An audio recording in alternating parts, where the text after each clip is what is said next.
Hey guys, I'm back at my office and I'm going to take just a couple minutes to take you through the last problem that we didn't get to in class today, and that was the centripetal force problem dealing with a car going around a turn on a banked track. Okay, so the setup for this problem is that we have a car traveling around a circular section of track, and the question is, what should the velocity of the car be if we want it to stay on a track with a radius of 200 meters. So the first thing I'm going to do is to draw a picture of this situation from a side view. So let me show you what I'm talking about. This is a cross section of the banked track. You know, this angle is 15 degrees, and the car is traveling around. Sort of a back view, it's traveling around this way. So right away we can label our forces on this like a free body diagram. So just like any of the other ramps that we've done as examples, we're going to have a downwards weight and then a normal force, like so. And what we're interested in is the centripetal force. So that's going to be the force pointing inwards towards the center of the circular track. So we can divide up our normal force into x and y components, and y and x. And we can see that the weight is not going to have any contribution in the centripetal direction. The normal force, however, does have nx pointing in that direction towards the center of the track. So in this case, that is the identity of our centripetal force. Okay. We also know that the net force in this centripetal direction should be equal to mass times acceleration. So let's write that as equals mass times acceleration. It's also equal to the sum of all the forces in the x direction, which in this case is just nx.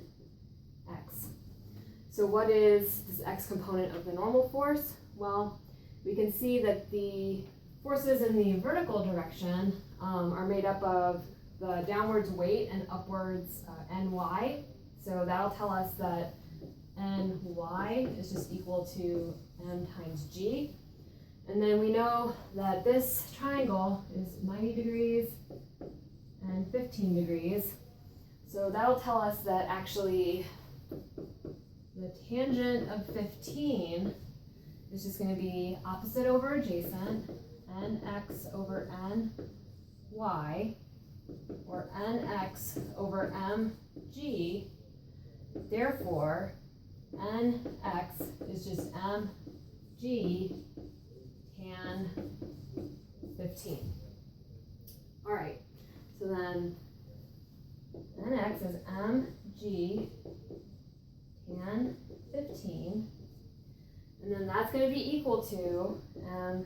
You can see that the masses cancel, so actually to answer this question we don't even need to know the mass of the car.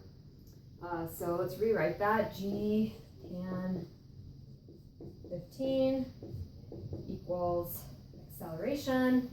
And what is this acceleration? It's the centripetal acceleration. So remember, a centripetal just equals v squared over r. So we can write that as v squared over r. We know g, we know tan of 15, we know r, it's 200 meters, that was given in the problem. So let's plug all those in.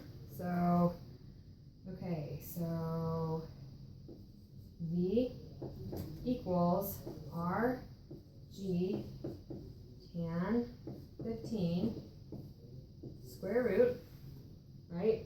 And then plugging in the numbers, it's going to be 200 times 9.81 times tan 15. And then plugging in and solving, we should get that the velocity needed to keep the car on the track is going to be 23 meters per second. So that's our example with centripetal force. See you guys all on Tuesday.